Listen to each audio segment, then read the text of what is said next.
दोस्तों, south east Asia में स्थित 17,000 आइलैंड के विशाल देश इंडोनेशिया ने जनवरी 2022 में अनाउंस किया था कि वो अपनी कैपिटल जकार्ता से ईस्ट कोस्ट में स्थित नुसांतरा शिफ्ट कर रहा है। इंडोनेशिया ने ऐसा डिसीजन इसलिए किया क्योंकि जकार्ता धीरे धीरे जावा सी में सिंक होता जा रहा है, जिसके कारण वहां से गवर्नमेंट रन करना मुश्किल साबित हो रहा है। इतना ही नहीं, पिछले कुछ सालों में दुनिया भर के कई आइलैंड के डूबने की खबरें लगातार सुनने को मिलती रही हैं। अक्टूबर 2018 में हरिकेन वलाका ने पैसिफिक ओशन के एक 11 एकड़ रिमोट हवाईयन आइलैंड को पूरी तरह सिंक कर दिया था। उससे कई महीने पहले रशियन साइंटिस्ट ने रिपोर्ट किया था कि एक छोटा आर्कटिक आइलैंड भी डिसअपियर हो चुका है और उस आइलैंड की जगह अब केवल ओपन वाटर नजर आता है। वहीं 2018 के एंड में जापान के लोकल न्यूज़पेपर में खबर छपी थी कि जापान के कोस्ट पे स्थित एक अनहैबिटेड आइलैंड अब कहीं दिखाई नहीं देता, शायद इसलिए क्योंकि वो पानी के सतह के नीचे डूब गया है। इतना ही नहीं, क्या आप जानते हैं कि कई साइंटिस्ट के मुताबिक 2050 तक भारत की फाइनेंशियल कैपिटल कहे जाने वाली मुंबई भी समुद्र में विलीन हो जाएगी। $400 बिलियन की जीडीपी वाला शहर एक हिस्ट्री बन के रह जाएगा। आखिर क्यों पिछले कुछ सालों में अलग अलग रीजन्स में आइलैंड डूबने की एक जैसी घटना सुनने को मिली है? मुंबई का अस्तित्व क्यों अगले 25 सालों में खत्म होने का डर है? दोस्तों, इन सब के पीछे एक प्रमुख कारण सी लेवल राइज का है।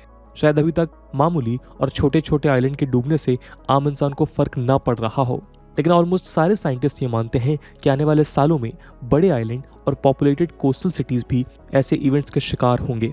इतना ही नहीं, सी लेवल राइज से कुछ दशकों में कई आइलैंड के हिस्से जलमग्न हो जाएंगे और कई आइलैंड में रहना इम्पॉसिबल हो जाएगा।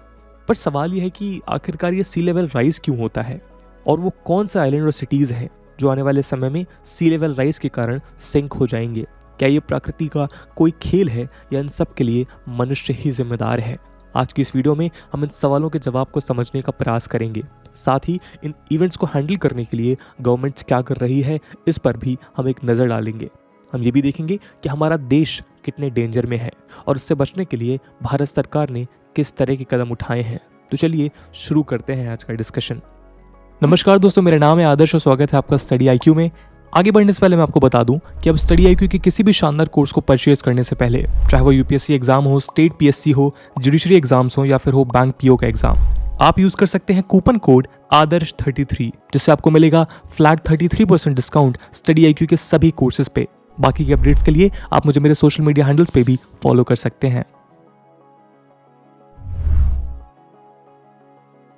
सी लेवल राइज यानी SLR का मतलब होता है वर्ल्ड ओशंस के वाटर लेवल का इंक्रीज होना। टाइड गेज मेजरमेंट शो करते हैं कि करंट ग्लोबल सी लेवल राइज 20th सेंचुरी की शुरुआत से ही स्टार्ट हो गया था, बल्कि 1901 से 2018 के बीच ग्लोबल एवरेज सी लेवल 15 से 25 सेंटीमीटर तक इंक्रीज हुआ है, जो पिछले 2700 ईयर्स के इंक्रीज से भी ज़्यादा है। इसके अलावा inter governmental panel on climate change यानी IPCC ने भी 2019 की the special report on the ocean and cryosphere in a changing climate report में लैंड और सी पे मौजूद ओशंस, ग्लेशियर्स और आइस डिपॉजिट्स में हो रहे गंभीर परिवर्तनों को हाईलाइट किया है। हालांकि इन डेटा को देखकर सी लेवल राइज एक स्लो प्रोसेस लग सकता है, लेकिन साइंटिस्ट इससे इनकार नहीं करते हैं कि अगर SLR इसी रेट पे इंक्रीज होता रहा तो 21st सेंचुरी के एंड के पहले ही कई आइलैंड्स डिसअपियर हो जाएंगे। दोस्तों, लेकिन सी लेवल राइज के पीछे के क्या कारण है? क्या ये एक नेचुरल फिनोमिनन है या मैनमेड एक्टिविटीज द्वारा लाया गया एक प्रलय? आइए अपने अगले सेक्शन में हम सी लेवल राइज के कॉजेस को समझते हैं। दोस्तों, सी लेवल राइज के प्रमुख कारण ग्लोबल वार्मिंग और क्लाइमेट चेंज ही है। साइंटिस्ट मानते हैं कि ग्लोबल वार्मिंग और सी लेवल राइज के पीछे एक स्ट्रॉन्ग रिलेशन है। फॉसिल फ्यूल्स बर्न करने से कार्बन डाइऑक्साइड एमिट होता है, जो एक ग्रीन हाउस गैस है। कार्बन डाइऑक्साइड की वजह से हीट एटमॉस्फेयर में ट्रैप हो जाती है, जिससे ग्लोबल सरफेस टेम्परेचर्स इंक्रीज होते हैं और पृथ्वी के ग्लेशियर्स और आइस शील्ड्स मेल्ट होना शुरू हो जाती हैं। ग्लेशियर्स और आइस शील्ड्स के मेल्टिंग से सी लेवल्स इंक्रीज होते हैं। इसके अलावा ओशंस का टेम्परेचर इंक्रीज होने के कारण भी सी का लेवल बढ़ जाता है। बल्कि माना जाता है कि पिछले 25 ईयर्स में टोटल सी लेवल राइज का 50% वार्मर ओशंस के कारण ही हुआ है। इसके अलावा सी लेवल राइज का दूसरा प्रमुख कारण क्लाइमेट चेंज है। दोस्तों, वैसे तो क्लाइमेट का बदलते रहना एक नेचुरल फिनोमिनन है जो अर्थ के वजूद में आने के बाद से चलता आया है, लेकिन ग्लोबल वार्मिंग की वजह से क्लाइमेट चेंज का प्रोसेस एक कंसर्न इसलिए बन गया है क्योंकि अब चेंजेस और इंटेंस और रैपिड हो गए हैं। बल्कि इन्वायरमेंटल एक्टिविस्ट के मुताबिक दुनिया भर के स्वर्ग जैसे आइलैंड आज सी लेवल राइज के कारण डूबने की कगार पे इसलिए हैं क्योंकि ह्यूमन एक्टिविटीज से क्लाइमेट चेंज में तेजी आई। ओशन टेम्परेचर्स इंक्रीज हुए, सी लेवल्स बढ़ते गए और स्टॉर्म्स की इंटेंसिटी और सीवियर हो गई। इसी कारण कई स्टडीज ये शो करती हैं कि कैरेबियन सी और वेस्टर्न पैसिफिक ओशन में बढ़ते सी लेवल राइज के कारण स्टॉर्म्स और सीवियर हो जाएंगे क्योंकि हायर सी लेवल स्टॉर्म्स को इंटीरियर एरियाज में पुश करेंगे जिससे डिस्ट्रक्शन उतना ही ज़्यादा होगा। दोस्तों साइंटिस्ट के मुताबिक आइलैंड और कोस्टल सिटीज़ का ओशन में श्रिंक हो जाना सी लेवल राइज का सबसे मेजर कंसिक्वेंस है। बल्कि अब सिचुएशन इतनी सीरियस है कि मोस्ट सिटीज़ एग्री करते हैं कि अगर आज countries green house gas emissions को रिड्यूस करने के लिए स्टेप्स ले भी लेती हैं तब भी इस सेंचुरी के एंड तक एवरेज सी लेवल 198 सेंटीमीटर तक इंक्रीज हो जाएगा। तो वो कौन से द्वीप और शहर हैं जो आने वाले सालों में सी लेवल राइज के कारण अंडर वाटर जा सकते हैं? दोस्तों वैसे तो थ्रेटेंड आइलैंड्स और कोस्टल सिटीज़ इतनी ज़्यादा हैं कि यहाँ सबके बारे में बात करना पॉसिबल नहीं है। इनफैक्ट ये कहना बिल्कुल गलत नहीं होगा कि आज सारे कोस्टल सिटीज़ और आइलैंड नेशंस डेंजर जोन में खड़े हैं। लेकिन हम इस वीडियो में कुछ ही आइलैंड्स और सिटीज़ पर फोकस करेंगे और सिचुएशन की गंभीरता को समझने की कोशिश करेंगे। दोस्तों रिपोर्ट्स बताती हैं कि वेस्टर्न और साउथ पैसिफिक कंट्रीज जिनमें Micronesia, Solomon island, Palau, Tuvalu, French Polynesia और मार्शल आइलैंड जैसे देश शामिल हैं, उनमें सी लेवल सबसे तेजी से राइज हो रहे हैं। जहां ग्लोबली हर साल सी लेवल 3.2 mm की एवरेज रेट से इंक्रीज हो रहे हैं, वहीं वेस्टर्न पैसिफिक में सी लेवल 8 से 12 mm पर ईयर की रेट से बढ़ रहे हैं। ग्लोबल वार्मिंग के साथ साथ अर्थ के विंड पैटर्न्स भी पानी को इसी रीजन की तरफ मूव कर रहे हैं, जिससे ये राइज ऑब्जर्व किया जा रहा है। इसी वजह से इस रीजन के आइलैंड काफ़ी वल्नरेबल हैं और इनके सिंक होने के चांसेस सबसे ज़्यादा हैं। इसके अलावा साउथ पैसिफिक में ही स्थित पलाऊ में 1993 से सी लेवल लगभग 0.88 सेंटीमीटर पर ईयर की रेट से बढ़ रहा है, जो ग्लोबल एवरेज से तकरीबन 3 गुना ज़्यादा है। इतना ही नहीं, माना जाता है कि 2090 तक पलाऊ का सी लेवल 61 सेंटीमीटर तक और बढ़ता रहेगा। दूसरी तरफ पैसिफिक ओशन में स्थित दूसरे आइलैंड कंट्री माइक्रोनेशिया की बात करें तो इसका सी लेवल भी ग्लोबल एवरेज से 3 गुना ज़्यादा रेट से इंक्रीज हो रहा है। बल्कि जर्नल ऑफ कोस्टल कंजर्वेशन के मुताबिक इंक्रीजिंग सी लेवल्स के कारण माइक्रोनेशिया ने रिसेंटली अपने कई आइलैंड्स डिसअपियर होते देखे हैं, जबकि बाकी आइलैंड का साइज बहुत रिड्यूस हो गया है। दोस्तों पैसिफिक ओशन के केवल 2 कंट्रीज हमने यहाँ डिस्कस किए हैं, लेकिन इनके आसपास मौजूद बाकी आइलैंड नेशंस भी ऐसी ही गंभीर हालत से गुजर रहे हैं। अटलांटिक ओशन में स्थित कैनरी आइलैंड की बात करें तो यहाँ भी ग्लोबल एवरेज से ज़्यादा सी लेवल राइज एक्सपीरियंस किया गया है।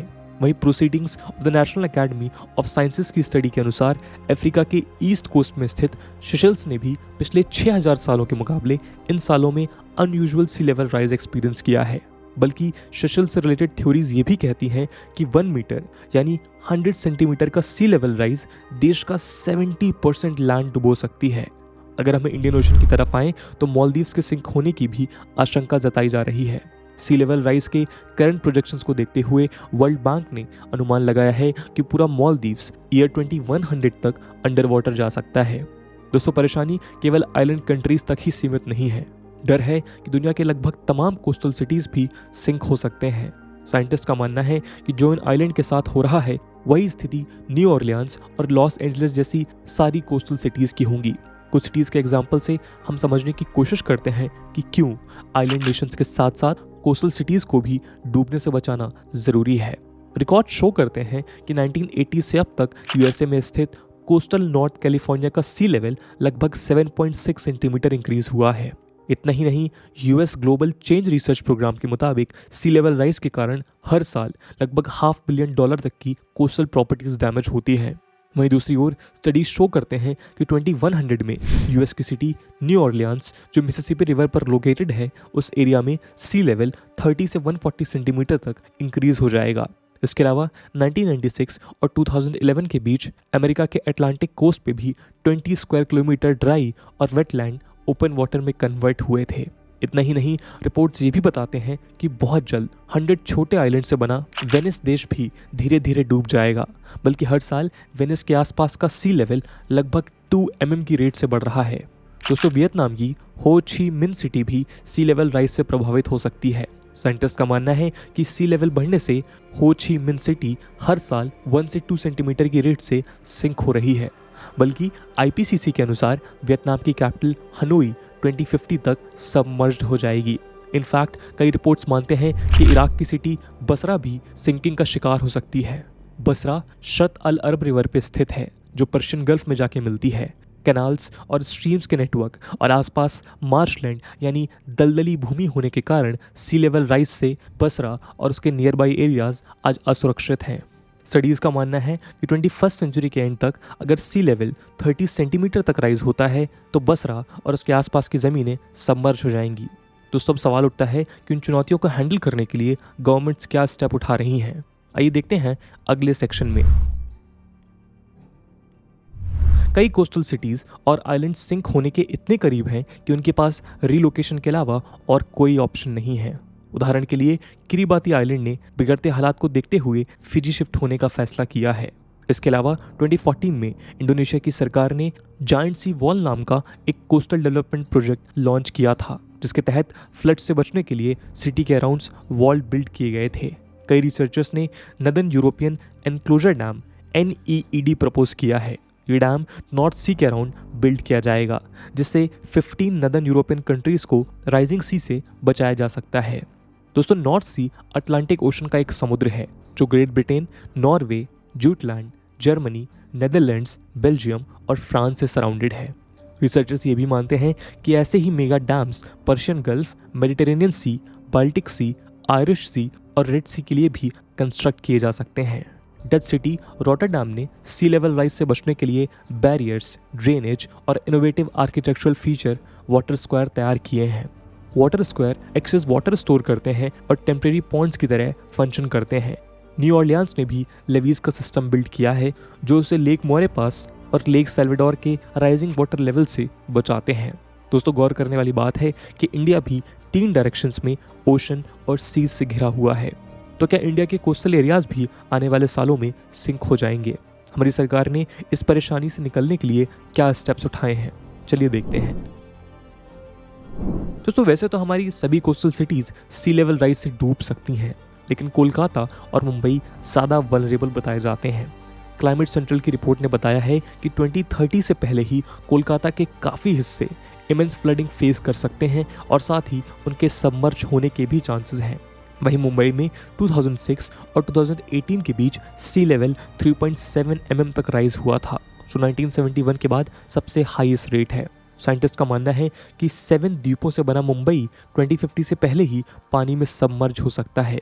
इतना ही नहीं, 2021 की एक स्टडी के मुताबिक ये प्रोजेक्ट किया गया है कि आने वाले समय में लक्षद्वीप आइलैंड के अराउंड भी ग्लोबल वार्मिंग के कारण सी लेवल बढ़ जाएंगे, जिससे ये आइलैंड भी डूब सकते हैं। भारत ने सिंकिंग इशू से डील करने के लिए कई स्टेप्स उठाए हैं, जिसमें से 2 प्रमुख स्टेप्स हैं। 1991 में इंडियन गवर्नमेंट ने कई कोस्टल एरियाज को कोस्टल रेगुलेशन जोन यानी CRZ डिक्लेयर कर दिया था। CRZ के तहत कोस्टल एरियाज को प्रोटेक्टेड रखने के लिए कई जोन्स में डिवाइड किया गया है, जिनमें कंस्ट्रक्शन, फिशिंग, एग्रीकल्चर, रेसिडेंस इत्यादि जैसी ह्यूमन एक्टिविटीज़ लिमिटेड नंबर्स में परमिटेड हैं। दूसरा मेजर स्टेप है national action plan on committee change, जिसे 2008 में लॉन्च किया गया था। इस एक्शन प्लान के थ्रू क्लाइमेट चेंज से पैदा होने वाले थ्रेट्स के बारे में अवेयरनेस क्रिएट की जाती है। दोस्तों पेरिस एग्रीमेंट भी ग्लोबल वार्मिंग को रोकने के लिए एक क्लियर विजन प्रोवाइड करता है। बस ज़रूरत है कि सारी कंट्रीज़ ग्लोबल वार्मिंग को रियल थ्रेट समझें और पेरिस एग्रीमेंट को प्रॉपर्ली इंप्लीमेंट करें। एक बार हमने ग्लोबल वार्मिंग पे काबू पा लिया तो उससे जुड़े कंसिक्वेंसेस को भी कंट्रोल करना आसान हो जाएगा। इस चैलेंज को फेस करने के लिए गवर्नमेंट्स और कोस्टल कम्युनिटीज़ को टफ और स्ट्रांग बनना होगा। आइलैंड के सिंकिंग एविडेंसेस हमारे सामने हैं, जिसे अब इग्नोर नहीं किया जा सकता। हम जितनी जल्दी इस चैलेंज के अगेंस्ट एक्शन लेंगे, उतना ही कम डिस्ट्रक्शन झेलना पड़ेगा। दोस्तों ये वीडियो यूपीएससी मेंस एग्जामिनेशन के पर्सपेक्टिव से भी रेलेवेंट है और ग्लोबल वार्मिंग और सी लेवल राइज से रिलेटेड सवाल यूपीएससी GS3 के एनवायरनमेंट सेक्शन में पूछे जा सकते हैं। इसलिए इस टॉपिक से रिलेटेड एक सवाल हम आपके लिए छोड़ कर जाएंगे, जिसे आप कमेंट सेक्शन में आंसर कर सकते हैं। And the question is that which island nation and coastal cities are under threat of sinking in the coming years? Do answer this question in the comment section, and that's it for the video. I hope you have liked the video, and if you have, don't forget to share it with your friends. We will meet in next video. Till then, जय हिंद, जय भारत.